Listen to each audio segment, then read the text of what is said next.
everyone, welcome to our channel The Sharp Age Update. My name is Devanshi Dagur. Today we gonna study a new chapter, that is the human eye and the colorful world.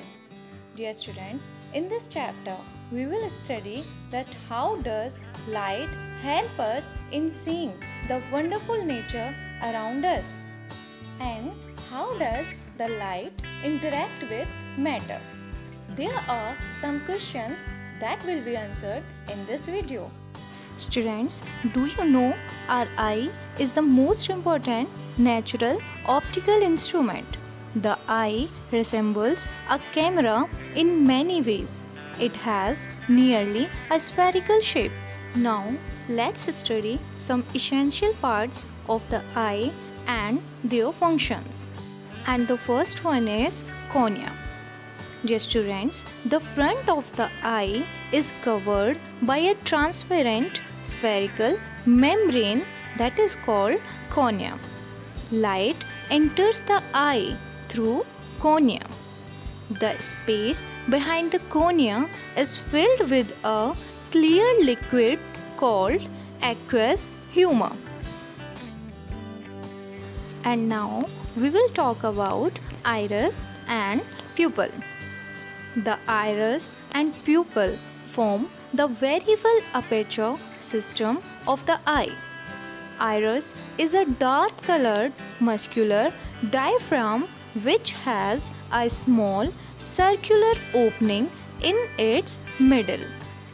The central circular aperture of iris is called pupil. Dear students, the iris regulates the amount of light entering the eye by adjusting the size of the pupil. Let me explain you how. Dear students, when the light is very bright, as on a sunny day, then the iris makes the pupil to contract. As a result, the amount of light entering the eye decreases. But when the light is dim, as in a dark room, then the iris makes the pupil to expand. As a result, more light can enter the eye. This is how the iris regulates the amount of light entering the eye by adjusting the size of the pupil. Now, what is eye lens? Dear students, the eye lens is a convex lens, or we can say a converging lens made up of transparent jelly-like proteinous material. And do you know the eye lens is hard at the middle and gradually becomes soft towards the outer edges. Dear students, do you know what's the role of ciliary muscles? The eye lens is held in position by ciliary muscles. The curvature and the focal length of the eye lens may be changed by the action of the ciliary muscles. Students, the inside surface of the rear part of the eyeball where the light entering the eye is focused is called retina. So, the surface of retina consists of about 125 million light-sensitive receptors. And these receptors are of two types. Number 1, rods, and number 2, cones. So, when the light falls on these receptors, they send electrical signals to the brain through the optic nerve. And as you can see in this diagram, the space between the eye lens and retina is filled with another liquid called vitreous humor. And students, do you know the image formed on the retina is retained by it for about 1/16 of a second. Although the image formed by the eye lens on the retina is real, inverted, and highly diminished, but the brain interprets the electrical signals and will sense an erect, actual size image. Do you know what is the blind spot of the eye? See, there are no rods and cones at the point where optic nerves leave the eyeball to go to the brain. So, if any image is formed in this part of the retina, then no signal is sent to the brain. As a result, the object is not seen. This part is therefore called the blind spot of the eye. Now I will tell you how does the eye work. See, the light coming from an object enters the eye through cornea and the pupil. The eye lens converges these light rays to form a real, inverted and highly diminished image on the retina. The surface of retina consists of a large number of light sensitive cells. So, when light falls on them, they get activated and generate electrical signals. These signals are then sent to the brain by the optic nerves, and the observer sees the actual sized erect image of the object. So, this is how the eye works. Do you know why do we have two eyes? We need two eyes because a single eye gives a horizontal view of about 150 degree only, but the two eyes give a wider field of view of about 180 degrees. So, two eyes provide us wider horizontal field of view, and with one eye the world looks flat, that is 2D only, but with two eyes the view is 3D, or we can say 3 dimension, because the dimension of depth gets added. Now we will study about the far point, near point and the least distance of distinct vision. So, what is far point? Dear students, the farthest point up to which an eye can see clearly is called the far point of the eye, and for a normal eye the far point is at infinity. Now, what is near point? The closest, or we can say the nearest point up to which an eye can see clearly is called the near point of the eye. The near point for a healthy normal eye of an adult lies about 25 cm from the eye. Now, what is least distance of distinct vision? The minimum distance up to which an eye can see clearly without any strain is called the least distance of distinct vision. That is denoted by a small or capital D.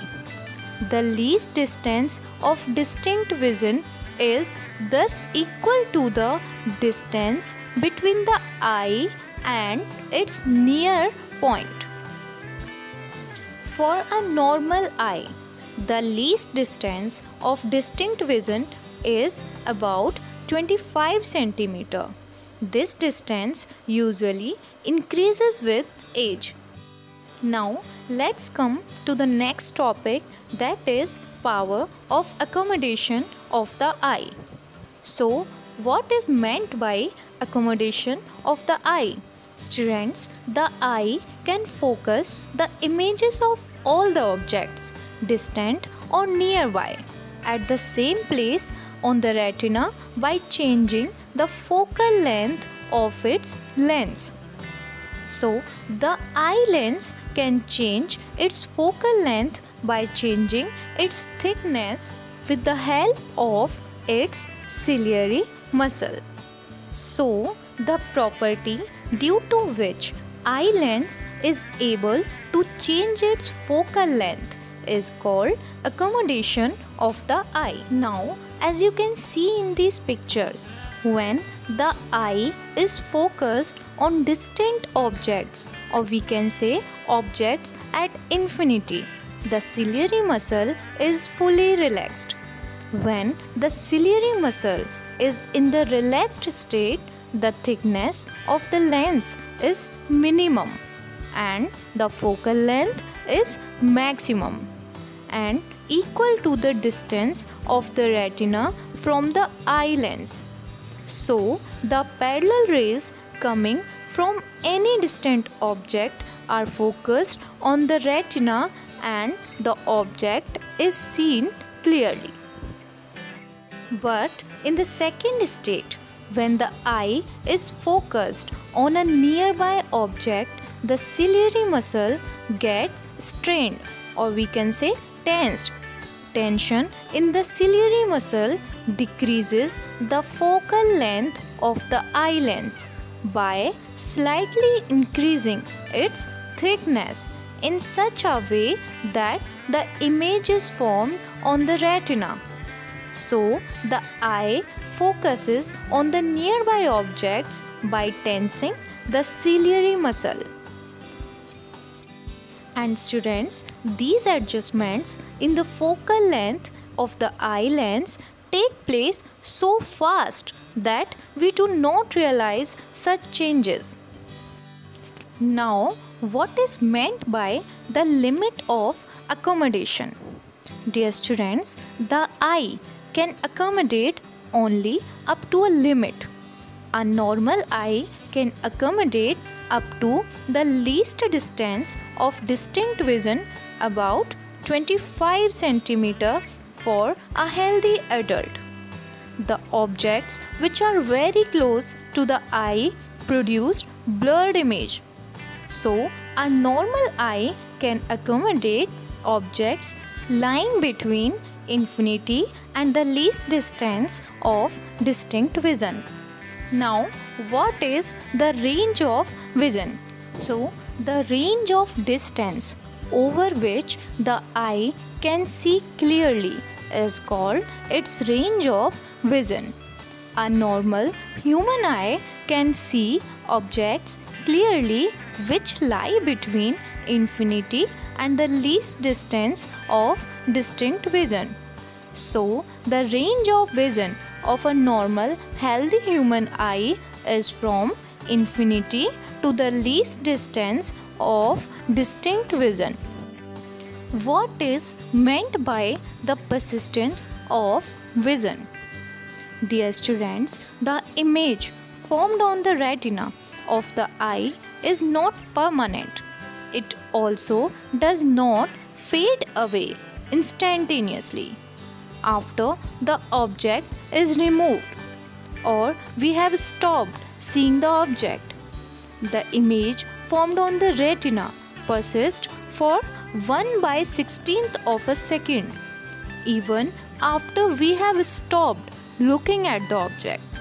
So, the ability of the eye to retain the image or the sensation caused by the light coming from the object for about 1/16th of a second even after we have stopped seeing the object is called persistence of vision.